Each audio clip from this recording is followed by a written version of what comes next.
Sports Intel with Ryan Walsh is brought to you by Harry Freebed, Collectible Insurance Services, West Michigan Eye Care Associates, Eric Hall Aesthetic and General Dentistry, Calder Financial, Grand Management Group, Encore Business Group, and Rydan Investments. Sports Intel with Ryan Walsh.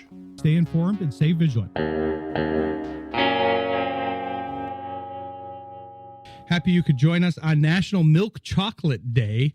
I know one of our guests, our guest at 8 o'clock, doesn't even like desserts. I know that from a previous episode where I asked him about pie. That guy's fired. Yeah, that's Greg Gaina from the Erie Seawolves / Moon Mammoth. So he's not big into desserts. But what about you guys? We got Big G, we got Joey in studio. My mom's here too. Rex is working on the comms here. He's rappelling from the roof. But what about you guys? What's your favorite chocolate? Do you have a favorite chocolate candy bar here? Oh gosh, look at me. No judgment. This is a judgment-free zone. We're like Planet Fitness. They don't call me Big G for nothing. I love Hershey. I love Mr. Goodbar. I love Crackle. I love Twix. Those are classic ones. Oh yeah, Mr. Goodbar and Crackle. Those are in like the Wayback Machine. Well, I like those. Well, I'm old. Well, I think those are older than you though. Like those are old. Those are like some of the original candy bars. Yeah, absolutely. Those are good picks. I like those picks. What about you, Joey? Three Musketeers. That's a good one. I think, and this would be one of my mom's favorites too. I think I'm going to have to go with a Mounds, and I know she likes a Mounds. She's a big coconut fan. But yeah, we got Joey Williamson here in studio. He is our wrestling go-to guy, along with Big G, who's excited to talk some wrestling here. And yes, it's timely. We were planning to do a SummerSlam preview because WWE is doing their annual second biggest event, SummerSlam, here this coming weekend. But it's starting out kind of on a different note because basically the most iconic wrestling character basically ever. I think it'd be hard to argue. We could, I guess, try to do that if we wanted to do some sort of legacy argument of biggest wrestling character ever. Hollywood Hulk Hogan, Terry Bollea, has passed here, and so it's kind of an interesting time because I had my brother-in-law ask me at a party over the weekend. He said, "What's the big sports story right now?" And at the time, I didn't really think. I was like, "Well, there's not a ton going on." I was like, "That might be the biggest sports story," because it was a day or two after he had passed. That might be. They were talking about it on all the major outlets. That might be the biggest sports story. Yeah, everywhere, like even the non-sports channels, like. Everywhere has been talking about it. Yeah, he was way bigger than wrestling, and he was an iconic. He basically made wrestling what it was. I mean, you go by Hollywood Joe. Yep. So you obviously had some influence from him, but he influenced pop culture. He had his own reality show. He was in movies. There was basically nothing that he didn't do here. Yeah. It's I was shocked when I saw the news. Like I was just scrolling Facebook Thursday morning, and it came up, and I'm like, no. Because people, like, there had been rumors that his health has been bad for about the last 3 to 4 weeks. His former best friend, Bubba the Love Sponge, who's a radio personality down in Florida, he kept coming on air every day talking about, Hulk's on his deathbed. He's not going to be around much longer. But nobody would verify those claims. So I'm like, it's just probably Bubba blowing smoke up people's, butts or whatever. And when I saw like the news come from TMZ, I was like, oh, that's not good. Yep. No. If you want confirmation of celebrity deaths, you go to TMZ first and foremost. Yeah. Because they're always there. You're right. I'm laughing because it's kind of wild that's where we're at, but it's true. First to report it. Yep. And they're always right. Yeah. It is kind of amazing to have that kind of access. Like they learn that people that would be a very glum kind of beat to be on. Well, one of the heads of TMZ actually had a really close relationship with Hulk, and so he actually, forget what his name was, but he did like a 2-hour segment on it on Thursday, and talked to Ric Flair about an hour after the news broke. Yeah, which I wasn't a fan of. Well, I don't think a lot of people would have had Ric Flair outlasting Hulk Hogan, especially with what he's put himself through not at here. all. And he's been close, and he's another iconic character in wrestling. But yeah, it was interesting to see the outpouring, because I was listening to some radio and TV spots, and just to hear people that didn't really know about wrestling. Like, you're here for a wrestling segment. The three of us are wanting to do a wrestling segment, but for the most part, they don't know anything about wrestling. They're just talking about Hulk Hogan because he was that kind of iconic character, kind of like Ozzy Osbourne a week or so before. That was an iconic rock character that we lost. At a similar thing, he had his own reality TV show. He was in pop culture, and so it's an interesting legacy that Hogan has, because he's basically the most iconic wrestler ever, I think. But he also, had some questionable things as he got older. We all make mistakes and stuff, but had some questionable things that happened. But his last appearance was at WrestleMania. Was he at WrestleMania this past year? He was at WrestleMania. He was at WrestleMania and got booed out of the stadium. That's what I heard. I watched that clip a little bit. That was Netflix. That was the Raw premiere on Netflix. Oh, okay. Was it? Yeah, and they didn't bring him back. Okay. That. No. Well, it's probably not a good idea to have a guy who is, and I don't want to get political on this show, but a guy who is MAGA to the heart, in a left-wing state like California, bring him out. He's gonna get booed out of the stadium.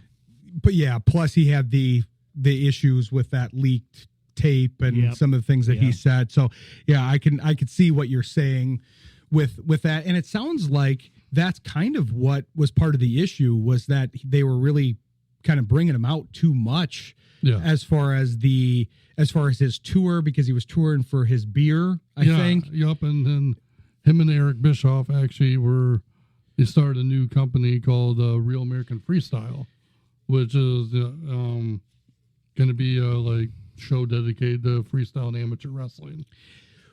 That was that was another part of it.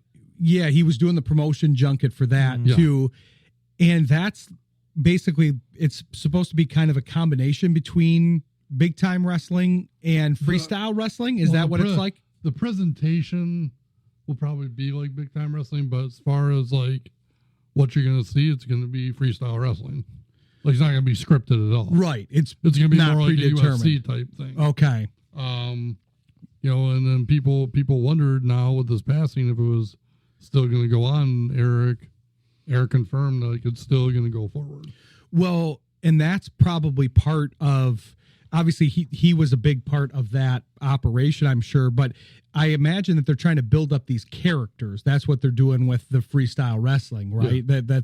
That it's not predetermined, but they're trying to actually make them into big time wrestling characters where they do promos, they have a little bit of a character to them, rather than just, hey, I'm Olympic freestyle wrestling and I'm a no-name guy that isn't known outside of the Olympic circles or the wrestling circles. Because I think that's what happens with MMA and some of the other fighting sports too. Boxing's the same way.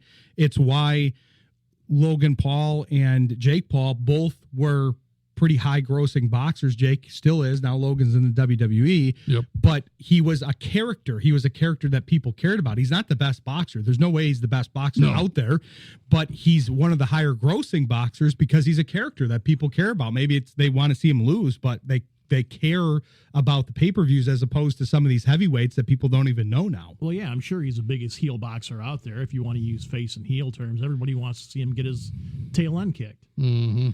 But that's interesting to me that they're trying to do that with the freestyle wrestling, because it's the same way in MMA. It's not necessarily the best fighters that biggest personalities. It's the biggest personalities. It's the Conor McGregors. Even when he was on his way down, he still was a high grossing if you look athlete. at the UFC now compared to the early 2000s, the UFC now, athletically, probably has better fighters. But in the early 2000s, the personalities were bigger. You had the Randy Couture's, the Chuck Liddells, Ken Shamrock, Tito Ortiz. I think the UFC lacks that now. Well, I think Big G hit on it. It pays to be a heel in these sports. It literally absolutely. pays to be a heel. If you can handle it personality-wise and the heat that comes with it, it's much more valuable to be a heel. You don't have to be as good of a fighter or a performer if you're a very valuable heel to whatever sport it is in the fighting sports. Well, you still have to be a good fighter because if you're a heel and then you lose all the time, you have to be competitive, of course. Yeah, nobody cares.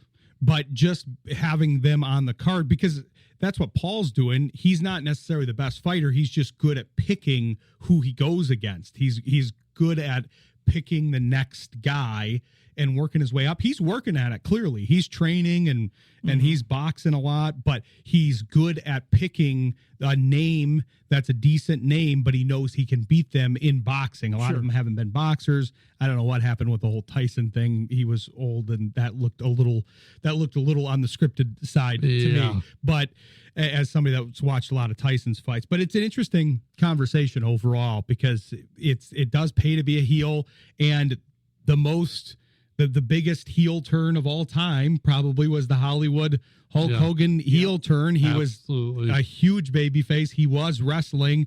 And then I remember everybody hurling their cups and drinks and everything at him. Craziest crowd reaction I've ever seen. And that continued. I mean, so many drinks were hurled for a lot of his run with the NWO.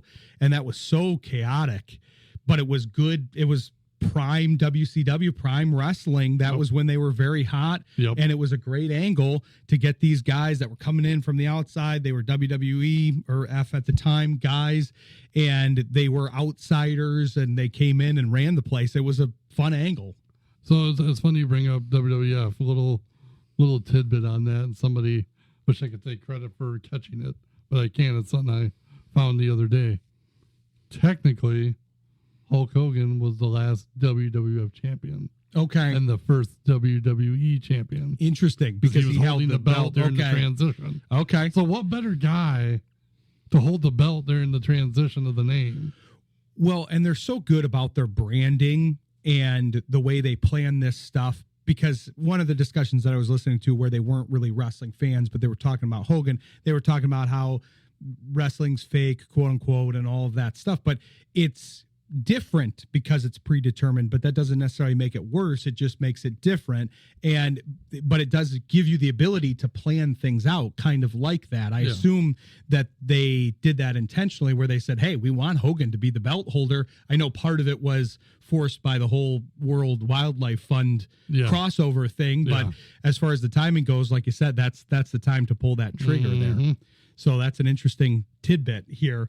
But I want to get into the SummerSlam preview too. Wanted to talk about Hogan. I figured we'd go about a segment on that. We'll take a quick break here, and then we'll come back with Joey Williamson and Big G, and we'll talk about the upcoming SummerSlam pay-per-view. Stick with us. You're listening to Sports Intel on Jethro FM.